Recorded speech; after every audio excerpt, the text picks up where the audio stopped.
নদীর উপর চর আমি কি তোর পর, আকাশ ভরা চাঁদের আলোয় বাঁধবো দুজন ঘর।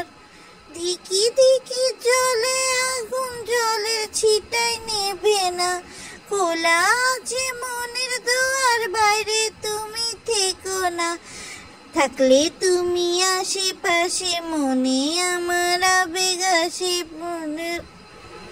প্রেমের টানে মনটা করে আ আ উ, দুষ্টু বাপ্পি ডাকে রে কুকু কুকু কুকু কুকু, মনে বাঁশি বাজে রে কুকু কুকু কুকু কুকু, দুষ্টু মিম ডাকে রে উকু কুকু কুকু কুকু, মনে বাঁশি বাজে রে কুকু কুকু। দর্শক, সবার আগে আমি ক্ষমা চেয়ে নিচ্ছি দর্শক, কালকে ভুল করে আগের ভিডিও পোস্ট হয়ে গিয়েছিল, মূল ভিডিওটা আপনাদের কাছে পৌঁছাতে পারিনি, তাই আর দেরি না করে আজকে চলে আসলাম আপনাদের জন্য ভিডিওর নতুন কিস্তি নিয়ে। দুষ্টু কোকিল বাবু মিম বাপ্পি। আমার মনে হয় এই দুষ্টু কোকিল গানটা দিয়ে ব্যাপারী পরিবারের সবার দুষ্টামি একেবারে চোখের সামনে উঠে এসেছে। দুষ্টু কোকিল গানে টিকটক করেনি এমন ব্যাপারী পরিবারের সদস্য খুঁজে পাওয়া বড়ই দায়। তো দর্শক, আসলে যেটা আপনাদের সাথে শেয়ার করতে চেয়েছিলাম, যেটা গতকালকের ভিডিওর টাইটেলে ছিল, যে দুষ্টু কোকিল গানে মাতাতে এবার কিন্তু পাবনায় যাচ্ছে মিম আর বাবু। আর আপনারা হয়তো খুব ভালো করে জানেন, এর আগের বার মিম যখন গিয়েছিল বাবুকে ছাড়া, তখন কিন্তু আসলে বাপ্পি আর মিম খুব সুন্দর করে বাইকে করে পুরো কুষ্টিয়া শহর ঘুরেছিল, সব দেখাশোনা করেছিল, কোথায় কি আছে পাকশি পাবনার, কোথায় কি আছে না আছে সব কিছুই তারা কিন্তু আসলে এনজয় করেছিল বলা চলে খুব।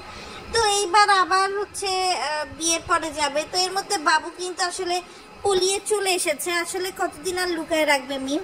মিম আবার নাটক করে বলে কি তার নাকি বাবু চলে যাওয়ার ভিডিও ডিলিট হয়ে গেছে। আরে ভাই, তোর সাথে ঝগড়া করে বাবু চলে আসছে, তুই কি তখন ভিডিও করছিস না গালাগালি করছিস? তুই ভিডিও পাবি কি করে? তোর তো এইসব নাটক করা যে সব ভিডিও আছে, তোর ওই ভিডিও একটা ডিলিট হয়ে গেছে। মানুষকে বোকা চুদা, তোর এইসব ভণ্ডামি লোকে বুঝতে পারে না, লোকে কিন্তু ঠিকই বুঝতে পারে। তো দর্শক দেখেন, বাবু আবার ঢাকায় এসে বড় বড় বোলচাল ছাড়ছে যে যাদের নতুন নতুন বিয়ে হয়েছে একমাত্র তারাই বুঝতে পারবেন। কেন ভাই, তোর নতুন নতুন বিয়ে হওয়ার কি আছে? তোর নিজেও দোষ বেড়ে, তোর বউ দোষ বেড়ে, আবার তুই বিয়ে করছিস নিজস্ব একটা ফ্যামিলির মধ্যে। তো এইখানে তোর আসলে মানে আমি একটা জিনিস বুঝলাম না, মানে এইখানে নতুন নতুন বিয়েরই কি আছে, থাকারই কি আছে? আবার সে বলছে ভাইয়ের শরীর অসুস্থ দেখে চলে আসলাম, আবার বাবুর ভাই লিখছে মার শরীর অসুস্থ দেখে বাবু চলে আসলো। আসলে যে মিম খেদায় দেওয়াতে বাবু চলে আসলো এটা কেউ বুঝলো না। তো মিম আসলে যেখানে সম্মান আছে মিম সেখানে আছে। খুকির মেয়ের জন্মদিনের দিন এরা অনেক সিনকেট করে বোনেরা চলে গেছিল, কোহিনুর বেগম অসুস্থ হয়ে গেছিল, আর আজকে এবার শাহিনের ছেলে মোহাম্মদের জন্মদিনে হচ্ছে আপনার যেহেতু মিমকে দাওয়াত দিছে, মিমকে থাকতে বলছে, মিমও তাই গদগদ হয়ে থাকছে। এবং খুব শীঘ্রই কিন্তু মিমের এই শরীয়তপুরের পাট চুকিয়ে পাবনাতে বাপ্পির সাথে দেখা করতে যাবে। বাপ্পি আজকাল সুইমিং পুলে নেমে প্র্যাকটিস করতেছে যে মিম আসলে তো ড্যান্স দিতে হবে। এই দুষ্টু কোকিল গানটা দেখার পর থেকে সাকিব খান আর মিমির জায়গায় আমার শুধু মিম আর বাপ্পির কথা মনে পড়ে। আর ওই যে ছেলেটা যে মাঝখান দিয়ে গান গায় না, যেটাকে লাশ বানায় ফেলে সাকিব খান, দর্শক এটা হচ্ছে বাবু। কেননা বাপ্পি ওই যে একটা গান আছে না, আমি সব কিছু জ্বালিয়ে দেব, আমি পৃথিবী জ্বালিয়ে দেব তোমাকে না পেলে। তো বাপ্পি কিন্তু আসলে মিমের প্রতি বাপ্পির ভালোবাসাটা ঠিক এরকম। আপনাদের মনে আছে কিনা জানি না, এই মিমের এই সেকেন্ড বিয়ের হলুদের দিনও বাপ্পি যা চেহারাটা কুমড়ো পটাশের মতো করে রাখছিল, আবার আপনার ওই প্রথম হলুদে যেভাবে মিষ্টি খাওয়াখাওয়ি করতেছিল, দুটোই কিন্তু একটা মানে ঘটনাবহুল ঘটনা বলা চলে। আর এদিক দিয়ে দর্শক আমাগো সাবিনা আপা ননদ হচ্ছে পুয়াতি হইয়া গেছে ওই সোনিয়া আক্তার রিমার মতো। সোনিয়া আক্তার রিমার নাটকের কথা না বলি দর্শক, নবীর দেশে গিয়ে সে দ্বিতীয়বার গর্ভবতী হয়ে গেছে। আরে ভাই, মানুষ কতটা নাটক করতে পারে, এই বেটিকে না দেখলে কেউ বুঝবে না দর্শক। তো এই বেটির মতো হচ্ছে আমাদের আরিফা আর আরিফার যে জামাই তারা খুশির খবর নিয়ে আসছে, আবার তাদের হাত দিয়ে কেক কাটাইতেছে হচ্ছে সাবিনা।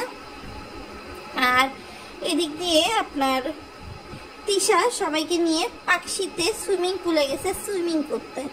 আমি বুঝি না 2 দিন পর পর হেতেদের সুইমিং পুলে গিয়ে সুইমিং করতে হয় কেন? হেতেরা কি মানে বাড়িতে পানি পায় না মোতার জন্য, খাওয়ার জন্য, যে হেদের ওইখানে যাইতে হইবে? আমি তো এটা দর্শক বুঝতে পারি না, আমার মাথার উপর দিয়ে যায় দর্শক, সত্যি কথা যেটা। তো যাই হোক দর্শক, এই হচ্ছে মোটামুটি ব্যাপারী পরিবারের উপাখ্যান, যেটা আসলে আপনাগুলো একটু হালকা পাতলা শেয়ার না করলে হইতো না। এদিকে দর্শক আবার আপনার ফাতিহা নাজনীন তো সেই গত 1 বছর ধরে বলতেছে তার ভাই আসবে, তার ভাই আসবে। তা এবার সে ডেট বলে দিছে যে আগস্টের শুরুতেই নাকি তার ভাইরা যাবে, এবং সে টিকিটও কেটে ফেলছে। আর এদিকে দর্শক একটা বিষয় খেয়াল করলাম, খুকিকে তো নেগেটিভ করার সময় কেউ ছাড়ে না, আবার পজিটিভটাও কিন্তু বলে না। খুকি কিন্তু খুকির বাড়িতেই মিম আর বাবুকে থাকতে দিছে, এবং মিম আর বাবু কিন্তু হচ্ছে আপনার খুকির বাড়িতেই আছে। দিন শেষে খুকির এতগুলো বদনাম করে খুকির ছেলে মেয়েকে কিছু না দিয়ে মিম শুধু সুবিধা মতো চরিত্রের মতো হচ্ছে সে হচ্ছে কিভাবে হাতেই বেড়াতে পারে সেই চিন্তায় রত থাকে দর্শক, এবং সেটাই কিন্তু এবার মিম আবারও করেছে দর্শক।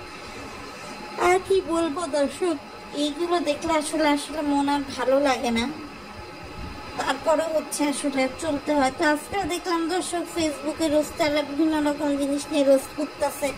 এই যে বিগ বস OTT 3-তে কোন কন্টেস্টেন্ট আসছে 2 বউ নিয়ে, সেইটা নিয়ে বান্ধবী বিশ্বাস করা যায় না, এইসব নিয়ে রোস্ট করছে।